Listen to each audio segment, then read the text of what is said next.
আজকে মামা বাড়িতে ধুলাট, তো ধুলাটের জন্য সকাল সকালে এই যে রান্না বান্না বসে গেছে, কারণ আজকে রাঁধুনি করা হয়েছে।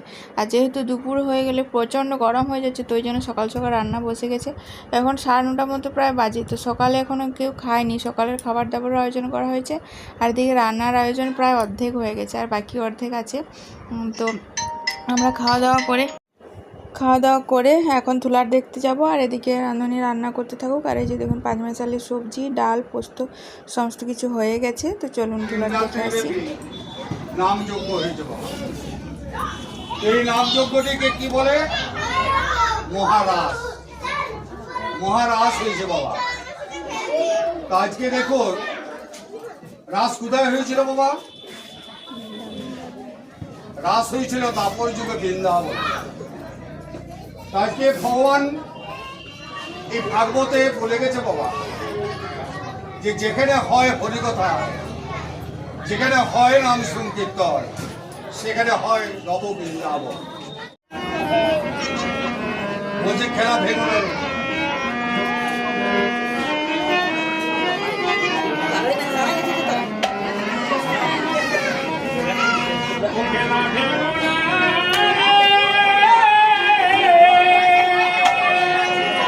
যারা হরিণ লোক দেবেন ভালো করে শুনে থাকো। এই 8 মধ্যে হরিণ লোক দেবেন, আমি পথ ধরিয়ে বাইরে বার করবো, আপনারা হরিণ লোক।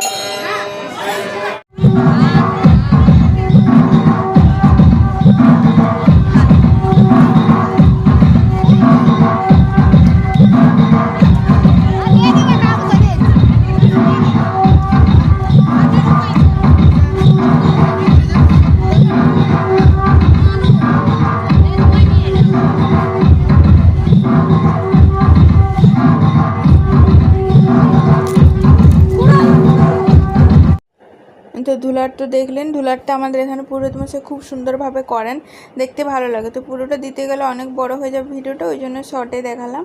আর তারপরে আমাদের প্রচুর মিষ্টি ছড়ানো হয়, তো ওখানে যে মিষ্টি দোকান থাকে ওটা প্রায় একদম শেষ করে দেওয়া হয়।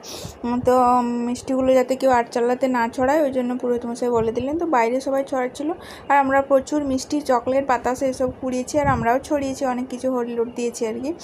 তা ঠাকুর প্রণাম করে আমরা বাড়ি চলে এসেছি। তো স্নান টান করে এখন দুপুরের খাওয়া দাওয়া চলছে। এই যে ভাই ওরা ঘরের মধ্যে খেতে বসে গেছে, কারণ বাইরে প্রচণ্ড রোদ। তো আত্মীয় স্বজন যারা এসেছিলো তারা খেয়ে দিয়ে চলে গেছে, এখন খেতে বসেছে আমার মা, মাসি, দিদা, ওরা সবাই। তো বাইরেটা মা ওদেরকে আর আর খাবার কেউ নেই, তো মা ওরা খেতে বসছে সেহেতু আমি লাস্টে একটু দেওয়ার জন্য চলে এলাম, কারণ ওরা নিজেরাই সব কিছু নিয়েছে। তো ওই পায়েস, পাঁপড় এগুলো সব দেওয়ার জন্য আমি এলাম। তো এই যে এখানে আমার মামিমা খাচ্ছে, আর আমার মা এখনও বসেনি। আমার মা সব সময় সবার লাস্টেই খায়।